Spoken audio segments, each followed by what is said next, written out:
Hello everyone, I'm Wendell Jones and welcome to this edition of the program, The Platform. On this program, we examine national issues.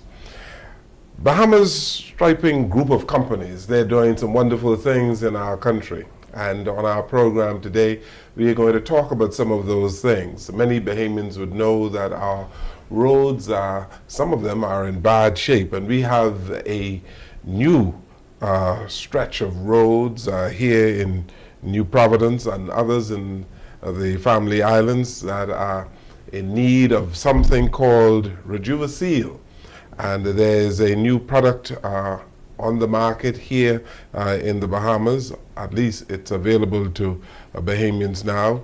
And Bahamas Striping group of companies is in an agreement with a company out of the United States to provide Rejuveseal for roads, driveways, airports in the Bahamas. And so on our program today, we are going to be speaking with the principals of Bahamas Striping, Atario Mitchell, who is president of the company, Alan Albury, the managing director, and Brad Dunn, who is the representative of Rejuveseal here. He's going to also give us what his company is doing in conjunction with Bahamas Striping. Gentlemen, welcome to the program. Thank you. Thank you for having us. Nice to have you here. And we had a wonderful show on radio, and we were surprised by the number of calls, Atario Mitchell. Yes, definitely. Your company is growing from strength to strength, isn't it? Yeah, my company is growing tremendously, growing rapidly, I should say. One of the things I would say, is the major factor that we always seek to bring innovative stuff to the market, and by us bringing on our environmentally green-friendly coal patch, that is taking off very well. We have a lot of suppliers where we just supply a lot of the governmental agencies with that product, but now we're moving forward with Rejuveseal. Rejuveseal is a road maintenance product, a road preservation product that is seeking to preserve and extend the life of asphalt and sand seal surfaces. Mm-hmm. And Mr. Albury, I am given to understand that you are in conversation with the government to develop a private-public partnership with respect to providing road repairs and to use Rejuveseal. Isn't that right? That is correct, Mr. Jones. One of the things that we did perhaps just under a little over a year ago is we opened up discussions with the government with regards to the Triple P initiatives. And that was came on the direct response to the fact that we were going through Ministry of Works on projects, and then they came back to us and said there's no funding in place. And so we sat down as a company and started thinking out of the box. How could we creatively look at how do we move infrastructural projects forward? When we examined the environment, what was taking place regionally in Jamaica, for example, they're well further advanced than we are in terms of 3P proposals and initiatives. And also what was happening regionally and internationally, we discovered that private partnership arrangements with the governments is the way of the future. It is the way to go. Many governments are saddled now with the coming out of the worst recession that we've had in our times, and obviously finding capital funding for various infrastructural upgrades or infrastructural products from implementation stage. They are challenged with the funding. And so we sought to bring together our services along with the fact that we will bring the funding to the government and then provide the government with terms over a period of time to pay back the funding that we would have capitalized on the front end. And this is for road repairs as well as for the sealing of roads? We actually developed two initiatives. One is with respect to the roads, and that includes 11 family islands, inclusive of New Providence.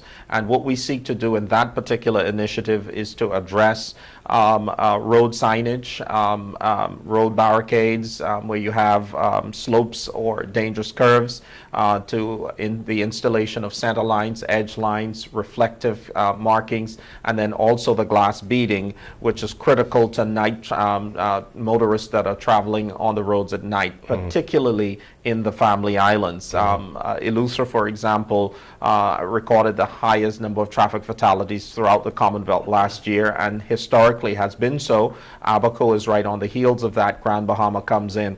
And part of the reason is speed, but a lot of the other variables that impact that is there are, in most instances, motorists don't even know that they are coming onto a dangerous curve because there is no forewarning sign, road sign established, and worse conditions exist at nighttime and during rainy periods. And so we find that persons are very, very challenged. With regards to the airport initiatives, we looked at 10 airports across 10 of the family islands.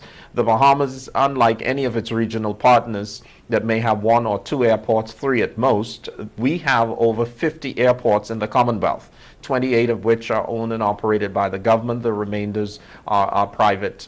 And when we looked at the infrastructure, we discovered that most of those airports, their runways, taxiways, and aprons were built maybe 50 years ago, 40 years ago. Some may have had staggered improvements or repairs done to them, but 90% of them, 99% of them rather, did not fall within the compliance scope of ICAO and FAA. And so our program was designed to address those various needs, not just from the pavement and the striping and marking to ICAO and FAA standards, but also we looked at including within that the lighting for runways and taxiways and aprons, paddy lights, and all of the other lights that go along, and also the fencing to provide perimeter security, which has now been mandated by ICAO in terms of all of the airports that are classified as international ports of entry for the Commonwealth. Brad Dunn, let's talk a little bit about Rejuva Seal. Sure. And I believe that you are the marketing man for, is it Highlight? Yes, sir. Highlight Global is the manufacturing company. Yes. Sir. Explain to our public exactly what Rejuva Seal is. It's a spray-treated product that is designed to seal and protect pavements. It is a pavement preservation application. What that means, without becoming too technical, is the product actually will seal the pavement, preventing water, oils, fuels, any of the contaminants that will actually deteriorate the pavement. But it also penetrates the surface. It puts back into the pavement all of the chemicals and the properties that have deteriorated over time, puts the flexibility back into the pavement, and it will actually revitalize and reverse the aging process of that pavement. So in essence, if we can address a pavement prior to becoming too far damaged, we can actually preserve the life, extend the life of that pavement. And so now it's a proactive measure to prevent failing pavements, which ultimately cause the poor conditions that you see on a lot of the roads, the potholes and the poor conditions of the pavements. When is a pavement or a road too badly damaged to use Rejuva Seal? If it's going to require too much cost and expense to repair the cracks, repair the potholes, if there's too much other repairing that's required to do, it makes it too costly. At that time, it's not worth using the Rejuvenator. So it's not a miracle product that's going to fix pavements that are too far gone. What this is designed to do is address the pavements before they get to that stage. We talked to a gentleman earlier from Grand Bahama making a comment that they have good conditions. It's only a matter of time before those conditions start to deteriorate. So we've worked closely with these guys, trained their staff to assess conditions, learn when a good time to make that treatment, and take those proactive measures.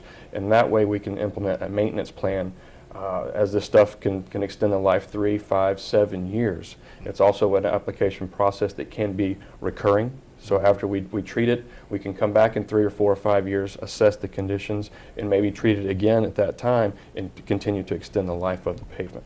Let's talk about tractability or the traction that you get when you use Rejuveseal? Absolutely. That the situation we're in now was we just completed a series of tests that the government required, and those tests were threefold. One, we had to prove that the product was effectively working on sand-sealed pavements. This product was designed in the U.S. for standard hot mix asphalt. You have a unique blend of pavements here, which is a double sand-sealed pavement. So we had to test and see if the product actually revitalized the life of these pavements, which was an effective result. Secondly, we had to show that it would effectively seal the pavement. It did not allow any penetration, so that was a very good result that we had. And then finally is the question that you're referring to, is the safety of the vehicles traveling on this surface.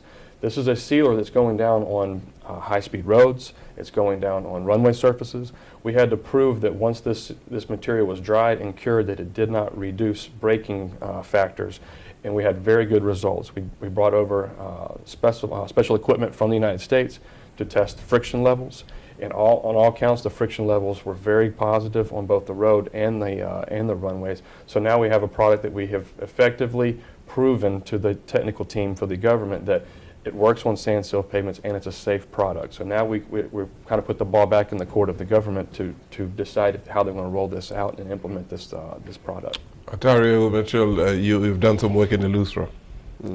We got a call from a gentleman in Rock Sound on the radio program. He was very pleased with certain work done in Eleuthera. Is this only for asphalt, Rejuveseal? No, Rejuveseal was made over 40 years ago for asphalt. But what we have been engaging over the course of the years is proving that Rejuveseal can be used on sand-sealed surfaces. And that was the government, with the guy I was speaking to, but Eleuthera, we used Rock Sound Eleuthera as the test facility where we went and we test Rejuveseal on the airport and on the roadways. And that is where all of our testing has been done. So in our family islands, most of the roads are sand sealed. That is correct. I can't remember the name of the oil that they use, but it's sand sealed. So with Rejuveseal, you can these roads can be maintained for a long period of time. 3 years, you say? Well, the product comes with a 3-year guarantee, but the product is known to extend life of asphalt up to 7 years. Okay.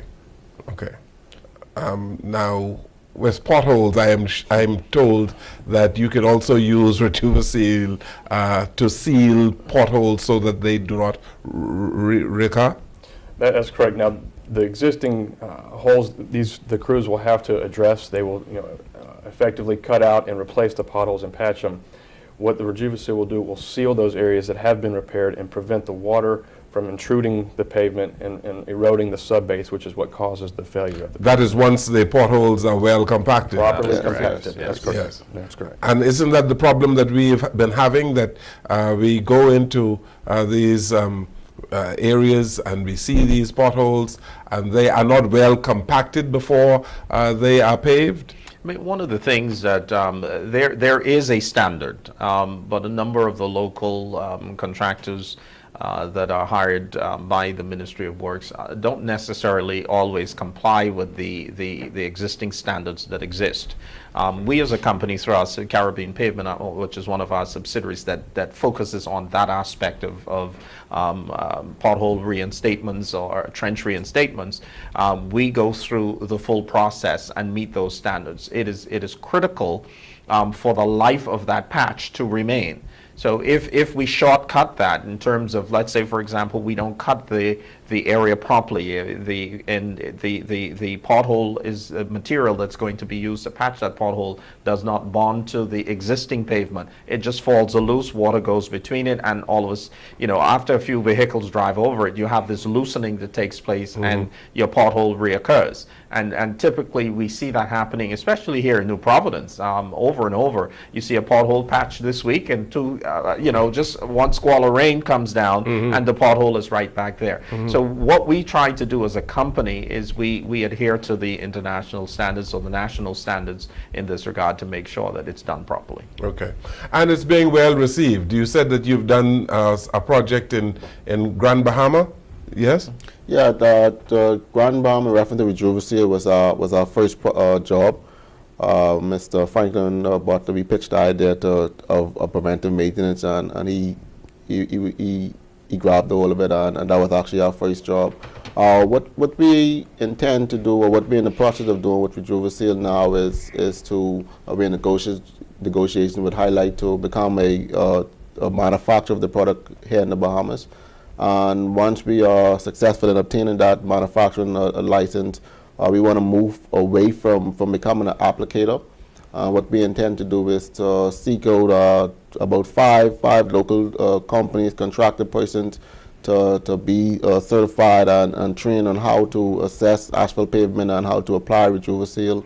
And that in return, I would say, would help boost the local economy by giving guys opportunities to work for themselves and to become an applicator of Rejuvaseal. So you'll acquire the raw materials from Highlight? Yes, and manufacture there in the Bahamas. One of our overall goals is to not just focus on the Bahamian market, but once we have a strong foothold in the Bahamian market, to branch out and get Rejuvaseal through the Caribbean. Interesting, and it is well received in the Caribbean, Mr. Dunn? That's correct. We've actually performed projects in a few Caribbean islands. We will be heading to Grand Cayman pretty soon to do an airport project. We have put this product down, and it has been well received. It's interesting. These guys have actually been the first Caribbean-based company and contractor to approach us to team up on something like this, which is what we're very open to. Our company is across the globe internationally. We're always looking for new markets to tap into, and it has two things for us to effectively get into that market. It has to be opportunity there and an existing need, and it has to be a local partner there that we can efficiently work with. So when Bahamas Striping Group came to us, it fit the mold on both cases. So now it helps us to become a partner in not only the Bahamas, but potentially throughout the other islands in the Caribbean. So it's a very exciting opportunity. The test results for the sand-sealed pavements is very optimistic and exciting to get back, and so now we're really looking forward to try to roll this thing out. I take it that it is sprayed on surfaces, eh? Yes, that's correct. It's a spray application. It's something that requires special equipment and special training. These guys can speak a little bit more as to the investment that they have made in both the training and the equipment to make this thing a viable product and service that they can provide. So what kind of equipment did you need? We invested in a piece of equipment. It's called the Desco 200. It is an applicator machinery. It is computerized, and what it does is it controls the application spread and the application rate of the material. Once we would have come in and assessed a particular pavement, we would determine the level of Rejuvaseal that needs to be placed down to revitalize and restore the pavement. And once we would have done that, the machine controls that so that that spread is even straight across the entire scope of that pavement. If too little of the material is put down, then it doesn't work. If too much of it is placed down, then material softens the existing pavement, disturbs that. So it's crucial that there is proper training, and the widespread application is done by a certified applicator. Too much will destroy the... It will disturb, it softens, because basically what Rejuvaseal does, take for example, you have dry skin, and you take a lotion you put on it, it literally puts the oils back in the skin, makes it supple again. And what it does is it disturbs that dryness, so that dryness is not there anymore. Basically what Rejuvaseal does is that it softens the existing pavement, the oils and chemicals and solvents that are in it, the proprietary to Rejuvaseal, actually penetrates that aging pavement that is oxidized, puts those oils back, and then it cures, locking that pavement back. So Rejuvaseal is not a coat. It actually penetrates and becomes an integral part of the existing pavement. So you could not separate that material. And this is one of the reasons why we guarantee that the material will not crack, it will not flake, it will not peel, it will not delaminate. That's part of the performance warranty of the product. I saw the parking lot in Lukai in Grand Bahama, very shiny. How long does that sheen remains on the parking lot or the road surface? Well, Rejuvesil, once applied, it has a sheen for about 3 months, and after that sheen, it fades away to a flat black. So it'll be that flat black for 7 years. For 7 years? Yes. And that black is what, the color of that is what helps the paint stand out. That's what brings the reflective markings more visible to the drivers, either on the vehicles on the highway or the pilots in the plane. That visibility, the enhancement of those markings, is what drives the safety. We had a caller earlier who discussed what they had seen on the test area in South Eleuthera, and they were very specific in commenting that the markings were very visible because of that black surface. So that's what's driving the safety, because those markings are the visibility guidance and the situational awareness of the vehicles or the planes on the runways. But I thought he was also making mention of the striping, eyes, eh? Yeah, the striping and the Yes. cat eyes as well. The cat eyes? Yeah. Yes. Okay, the striping, you are using some material in your striping that is unique to, well, not unique in the world, but certainly no other company is using it in the Bahamas. Well, it's called reflective glass beads. What it does. Reflective glass beads. Yes. Okay. As we put down a layer of paint, we come and we apply a layer of reflective glass beads on top of the paint. And what that does is, as the car approaches and the headlights hit the beads, it actually reflects and causes the lines to, I would say, light up. Do you use much of this in New Providence? Because I know you've done some striping in New Providence. Reflective glass beads is a standard for road markings. Okay. And it is something that is used on paint and thermoplastic. So it is actually a safety standard that the government is, I would say, mandate that all striping companies do. Okay, I understand more and more that you are getting more and more business from the government of the Bahamas and from others in the private sector, eh? So Bahamas striping is getting a solid foothold in the Bahamas? Yeah, definitely. Bahamas striping, we have a tremendous a base of clients in reference to the private sector. The government is a client as well. Last year was a bit slow from the government, but in recent meeting they said 2015 is going to be a good year. So we're optimistic about this year, and we can't wait to see what all the government rolls out in reference to striping work. Very good. Atario Machil, you're a role model Bahamian young businessman. Thank you so very much for being here today. Thank you. We've come to the end of this particular segment of our program. And thank you, Mr. Dunn. We're going to be seeing a lot more of you, eh? I hope so. It's always a pleasure to be here. We thank you for the opportunity today, and we look forward to working with these guys more. Good, good. Thank you, Dr. Albury. Thank you very much. Certainly my pleasure, Good. Mr. Jones. We're going to continue the platform after these messages.